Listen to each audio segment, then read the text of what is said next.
ઓમ નમો નારાયણ. હું અરુણાબેન પી ગોસ્વામી સુરતથી તમારું સ્વાગત કરું છું અરુસ કિચનમાં. તો આજે આપણે બનાવશું આલુ ઠેચા. તો ઠેચા એક મહારાષ્ટ્રીયન ચટણી છે, તો એને આપણે આલુ વારે બનાવશું. તો એના સારું આપણે આ બટેટા લીધા છે આ રીતના.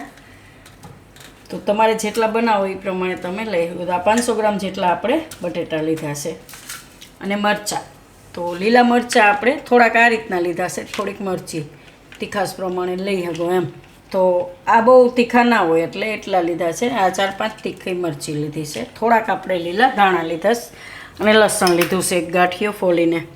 અને અડધો કપ જેટલા આપણે સિંગદાણા લીધા છે. મીઠું જોહે સ્વાદ પ્રમાણે, તેલ જોહે અને પાણી આપણે બટેટાને બાફવા માટે. તો પહેલાં આપણે આ બટેટા છે એને બાફી લેવું.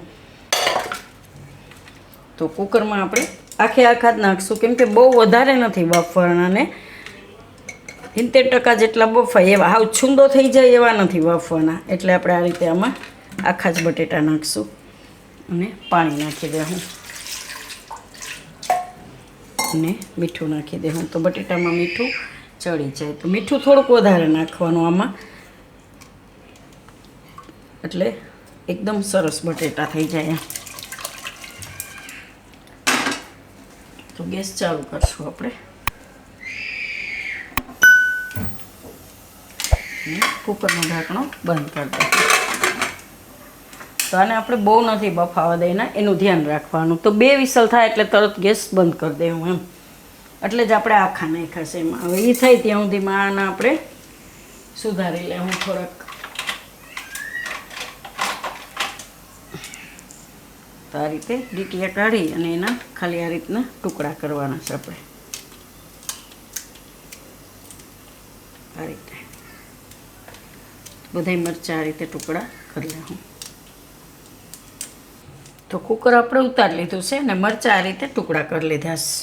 તો હવે આને આપણે વઘાર કરશું. તો આ આપણે કઢાઈ લીધી છે, ગેસ ચાલુ કરશું. આમાં આપણે તેલ નાખશું. તો તેલ આપણે બહુ વધારે નથી નાખવાનું, ખાલી આ શેકાય તેલમાં મરચાં ને લસણ ને બધું એ રીતે 2 ચમચી જેટલું તેલ નાખવાનું છે આ રીતના. હવે આમાં આપણે નાખી દઉં આ લસણ,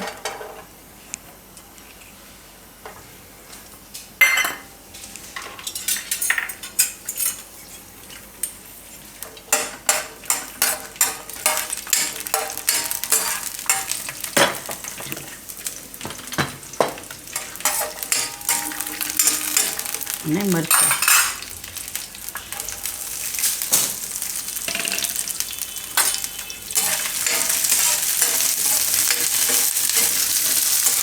ના સિંગદાણા.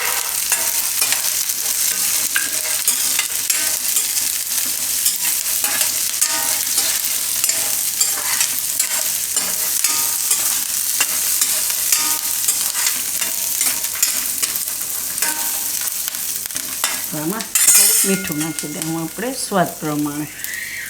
આ રીતે 1 ચમચી જેટલું. આ થોડુંક ખારું હોય છે એટલે આપણે ઉપર બટેટામાં જોઈએ એટલે.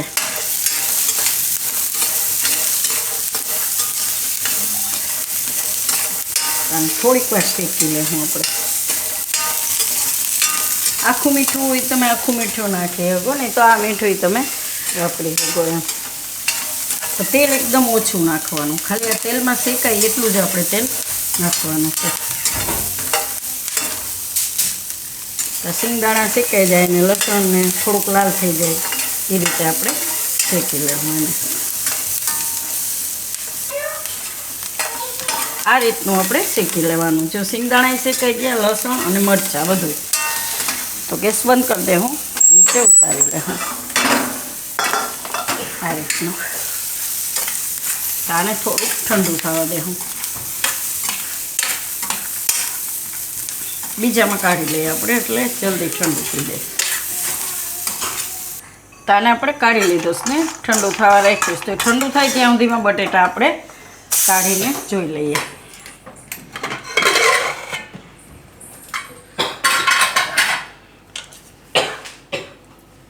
તો આ રીતના બટેટા જોઈએ આપણે, છાલ નીકળી જવી જોઈએ આ રીતના. આ છાલ કાઢીએ ને તો આ રીતે આરામથી નીકળી જાય. મરચાં ઉડે એટલે તો બધાય બટેટા આપણે છાલ કાઢી લેવું. તો બટેટા આપણે આ રીતે છાલ કાઢી લીધી છે. તો એને આપણે કાપવાના છે. તો પહેલાં બટેટાના આ રીતના 2 ભાગ કરવાના, વચ્ચેથી ફાડો કરીને આ રીતના, અને પછી અહીંથી આમ 2. બસ આ રીતના આપણે બટેટા કટિંગ કરવાના છે, બધાય બટેટા.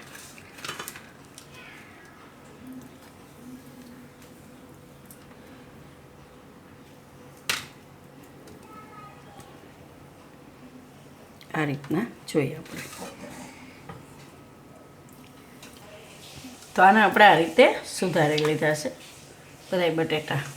તો આપણે આને ખાંડી લઈએ ખાંડણીમાં. આમાં થોડું થોડું નાખી અને આ રીતે બધું ખાંડી લઈએ.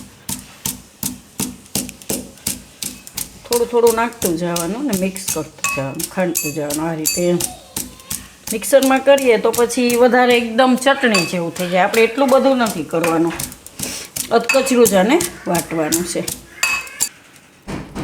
તો આ રીતનું આપણે વાટવાનું.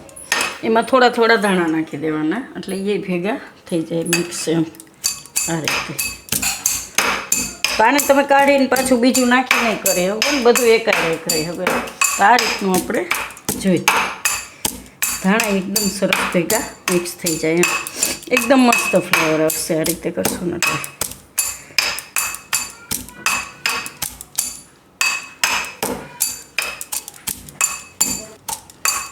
આને આપણે કાઢી લેવું.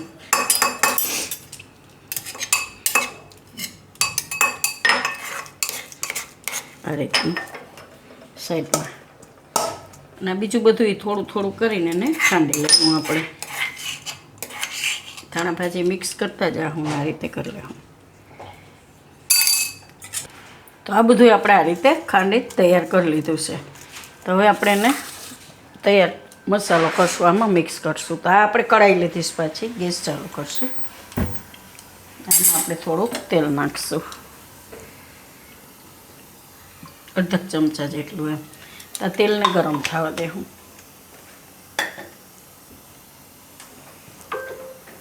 તો તેલ આપણું ગરમ થઈ ગયું છે. ગેસ થોડોક ધીમો કરી દેવું. અને બટેટા આપણે એમાં લઈ લેવું.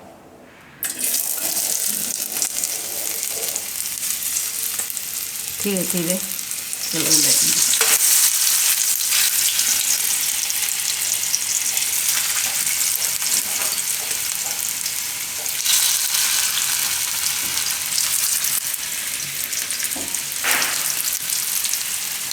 એટલે બટેટા વધારે નહીં બફાવા દેવાના, નકર પછી એકદમ પીંડા જેવા થઈ જાય. તો થોડીક વાર આને તેલમાં આપણે શેકી લેવું.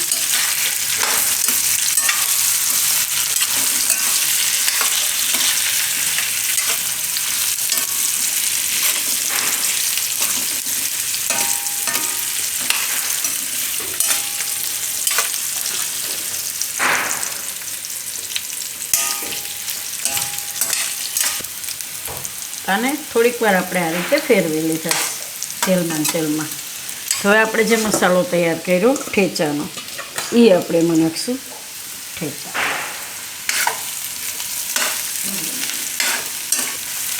હવે આ મસાલો આપણે આમાં નાખીને મિક્સ કરી દઈશું. ગેસ ધીમો રાખશું કે મસાલો બળે નહીં. ગેસનો વાંધો થઈ ગયો છે, એક ધીમો નથી રહેતો. સવારનું એવું થઈ શકે, ધીમું કરીને ઠરી જઈશ.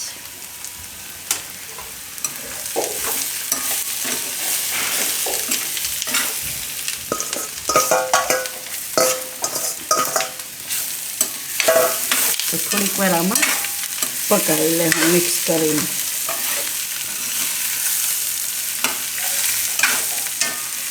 આને તમે સાઈડમાં ગમે સંભારાની જેમ ખાઈ શકો, ભાતાઈ ખાઈ શકો, બટેટા આમનામય તમે ખાઈ શકો એમ.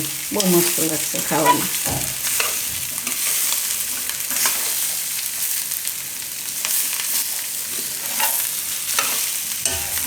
આ બધું આપણે પાકેલું જ છે, એટલે થોડીક વાર ખાલી નાખીને મિક્સ કરી દેવાનું.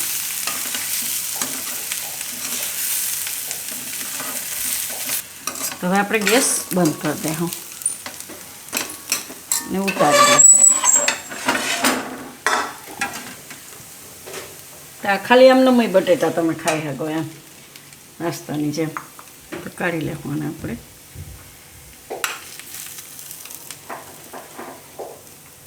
તો જેને બટેટા ભાવતા હશે એને બહુ ભાવશે, મજા આવશે ખાવાની.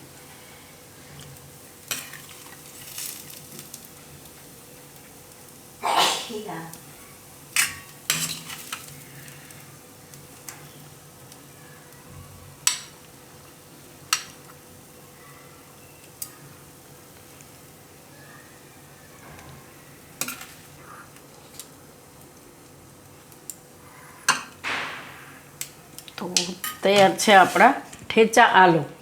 તો જો તમને મારી આ રેસીપી પસંદ આવી હોય તો એને લાઇક કરજો, શેર કરજો અને મારી ચેનલને સબસ્ક્રાઈબ કરજો. અને બેલ આઇકન દબાવવાનું ના ભૂલતા. કમેન્ટ કરીને કહેજો કે તમને કેવા લાગ્યા આ ઠેચા આલુ.